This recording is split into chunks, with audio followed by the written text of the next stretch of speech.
बिस्मिल्लाहिर्रहमानिर्रहीम। अस्सलाम वालेकुम। 7.2 एक्सरसाइज के रिमेनिंग क्वेश्चंस आज हम कंप्लीट करेंगे। Question number 8, if u vector v vector and w vector represents the side of a triangle then find z। तीनों वेक्टर्स अगर ट्रायंगल फॉर्म कर रहे हैं तो फिर z क्या होगा, z हमने फाइंड करना है। तो आप ऑब्ज़र्व कर सकते हैं, अगर ये ट्रायंगल फॉर्म कर रहे हैं तो फिर इनमें से यकीनन एक वेक्टर जो है पहले दो का रिजल्टेंट होगा।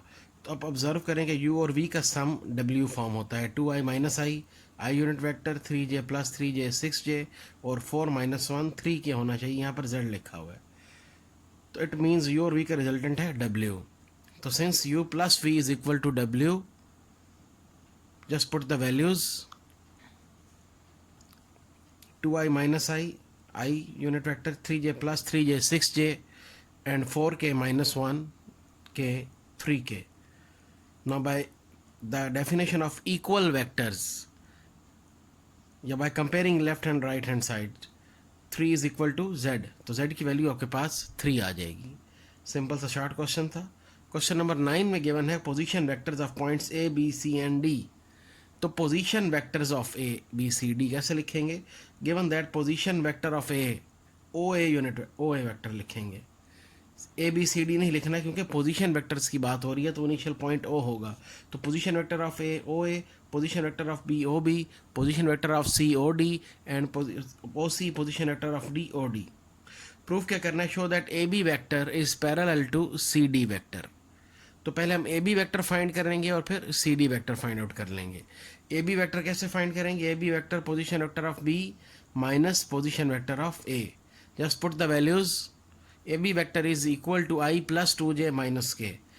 फिर सी डी वैक्टर मालूम कर लेंगे। C D vector is equal to O D minus O C. Values put कर देंगे तो सी डी वैक्टर आ जाएगा -3i minus 6j plus 3k। -3 common लेंगे तो you will get -3 into I plus 2j minus के। और आई प्लस 2j माइनस के किसके इक्वल है? वेक्टर ए बी के इक्वल है। तो इक्वेशन बन जाएगी C D vector is equal to -3ab, कि ए बी वैक्टर -3 से मल्टीप्लाई होता है तब सी डी वैक्टर आता है।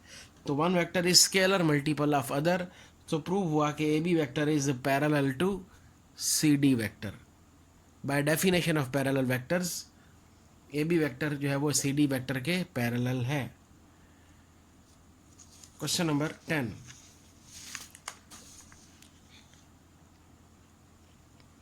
टू वेक्टर्स फाइंड आउट करेंगे जिसकी लेंथ जो है दोनों की सेम है 2। दो वेक्टर्स मालूम करें जिनकी लेंथ 2 होगी और वो वेक्टर v के पैरेलल होंगे। तो जिसके पैरेलल हैं उस वेक्टर का यूनिट वेक्टर पहले फाइंड आउट कर लेंगे। तो वेक्टर यूनिट वेक्टर फाइंड करने के लिए पहले मैग्नीट्यूड फाइंड करेंगे, फिर यूनिट वेक्टर फाइंड कर लेंगे। v hat is equal to 1/3i minus 2/3j plus 2/3k। Now since required vectors are parallel to v, दो वेक्टर्स फाइंड करने हैं और दोनों की लेंथ सेम है। अगर लेंथ सेम है तो फिर डिफरेंट क्या चीज़ होगी? डायरेक्शन। तो parallel in same direction 2v hat, parallel in opposite direction -2v hat. तो ये दो रिक्वायर्ड वेक्टर्स होंगे हमारे पास जो v के पैरेलल हैं। सेम कॉन्सेप्ट था जो क्वेश्चन नंबर 7 में था। वहाँ आपने एक वेक्टर फाइंड करना था, इसलिए हमने सेम डायरेक्शन में पैरेलल वेक्टर फाइंड आउट किया था। तो यहाँ पे दोनों वेक्टर्स फाइंड करने थे, इसलिए +2v हैट सेम डायरेक्शन में पैरेलल और -2v हैट अपोजिट डायरेक्शन में पैरेलल होगा। Question number 10 B part, find a constant a so that vectors v and w are parallel. तो गिवन है कि v और w पैरेलल हैं, तो वेक्टर w जो है उसके अंदर a i लिखा हुआ है, तो a हमने फाइंड आउट करना है। तो since v is parallel to w, by definition of parallel vectors v is equal to cw। c is any scalar number, c is any scalar, c is any real number। v is equal to cw, just values put कर देंगे, c को bracket से multiply कर देंगे w vector से। तो फिर by the comparison और ये bye definition of equal vectors i का कोफिशिएंट 1 है और इधर i का कोफिशिएंट ac है, तो इक्वेशन हासिल हो जाएगी 1 इज इक्वल टू ac। अब a और c दोनों अननोन हैं। नेक्स्ट सेकंड को कंपेयर करते हैं, -3 इज इक्वल टू +9c। तो यहाँ c की वैल्यू मिल जाएगी -1/3। इक्वेशन नंबर 1 में पुट कर देने से कांस्टेंट a की वैल्यू आ जाएगी। a मल्टीप्लाई होगा -1/3 से, तो वो बन जाएगा -a is equal to 3, so a is equal to -3। Third part, find a vector of length 5 in the direction opposite to that of V. अब एक वेक्टर फाइंड करना है तो इसके अंदर आप अंडरलाइन कर लें ऑपोजिट के वर्ड को, तो ये याद रखें जो वेक्टर फाइंड करना है वो ऑपोजिट डायरेक्शन में पैरेलल है। तो उसी तरीके से अभी वेक्टर फाइंड करना हो और उसके पैरेलल वेक्टर गिवन हो तो हम यूनिट वेक्टर फाइंड आउट करते हैं। तो वी हैड फाइंड करने के लिए वी मॉड फाइंड आउट कर लेंगे, वेक्टर वी का मैग्नीट्यूड, ये यूनिट वेक्टर आ जाएगा। And then required since required vector is parallel to V in opposite direction, तो required vector is -5 V hat. अगर अपोजिट का वर्ड यूज ना हो रहा होता तो फिर हम +5 वी हैड फाइंड करते, तो नेगेटिव साइन अपोजिट की वजह से आएगा आपके पास, तो -5 वी हैड जो है वो रिक्वायर्ड वेक्टर होगा। तो वी के यूनिट वेक्टर को -5 से मल्टीप्लाई कर देंगे तो रिक्वायर्ड वेक्टर आ जाएगा आपके पास।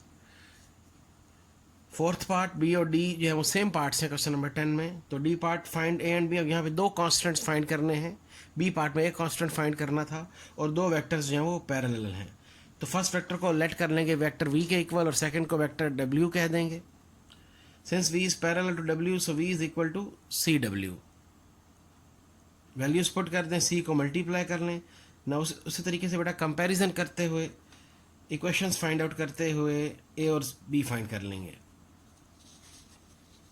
तो 3 is equal to A C, -1 is equal to B C and 4 is equal to -2c। So we get 3 equations. Equation number 3 से आपको c की वैल्यू मिल जाएगी, दैट इज -2। c की वैल्यू इक्वेशन नंबर 2 में यूज़ करेंगे तो b मिल जाएगा और c की वैल्यू इक्वेशन नंबर 1 में यूज़ करने से कांस्टेंट a की वैल्यू मिल जाएगी। This is equation number 2, b is equal to 1/2। This is equation number 1, a is equal to -3/2। तो a और b कांस्टेंट्स हमें मिल चुके हैं। Question number 11 is same as question number 3। Direction cosines find करने हैं। तो डायरेक्शन को साइंस फाइंड करने के लिए सबसे पहले आप x, y, z की वैल्यूज मेंशन कर लेंगे। x is equal to 3, y is equal to -1, z is equal to 2 और उसका मैग्नीट्यूड फाइंड कर लेंगे गिवन वेक्टर का, that is square root 14। Now direction cosines are written in square brackets x over r, y over r, z over r. Just put the values, you will get direction cosines. Second part, v is equal to 6i minus 2j plus k, x is equal to 6, y is equal to -2 and z is equal to +1. Magnitude find कर लेंगे vector का, that is 41 square root. Now direction cosines are x over r, y over r, z over r. Just put the values. Question number 11, third part.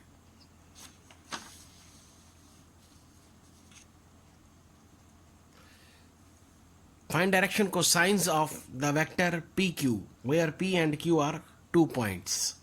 तो यहाँ पर vector पहले find out करेंगे point P से लेकर Q तक। तो एक पॉइंट से दूसरे पॉइंट तक वेक्टर कैसे फाइंड करते हैं? Position vector of final point minus position vector of initial point. So P Q vector को हम लेट कर लेंगे v के इक्वल। तो let v vector is equal to P Q vector O Q minus O P. Just put the values, subtract both vectors. So v is equal to -i plus 2j minus 4k। Direction cosines के लिए vector का magnitude find out कर लेंगे, that is 21 square root. Now direction cosines are x over r, y over r और z over r। तो x is equal to -1, y is equal to 2, z is equal to -4 and r is the magnitude of the vector।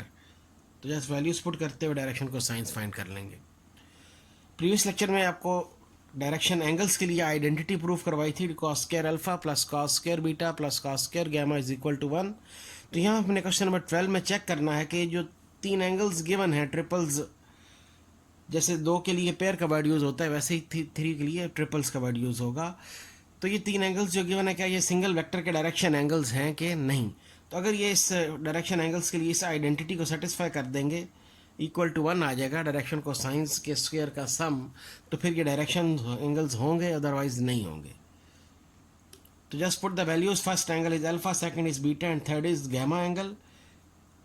तो cos square alpha, cos square beta, cos square gamma, left hand side में values put कर देंगे। Value का square लिखेंगे, cos 45 की value 1/√2 उसका square, cos 60 1/2 उसका square. तो 1/√2 का स्क्वायर 1/2, 1/2 प्लस 1/2 1।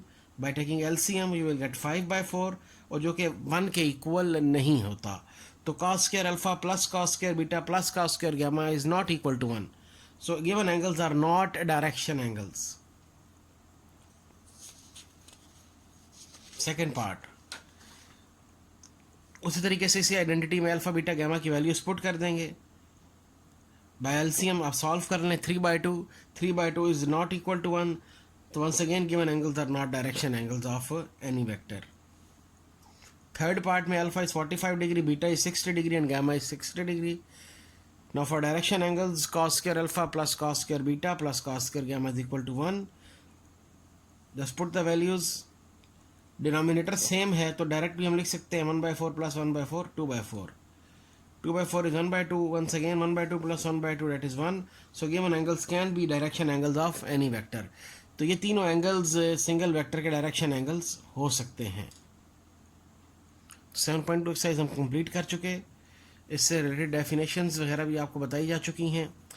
नेक्स्ट हमारे पास स्केलर प्रोडक्ट का टॉपिक है जो इंशाल्लाह नेक्स्ट वीडियो में आप देखेंगे. टिल देन अल्लाह हाफिज़.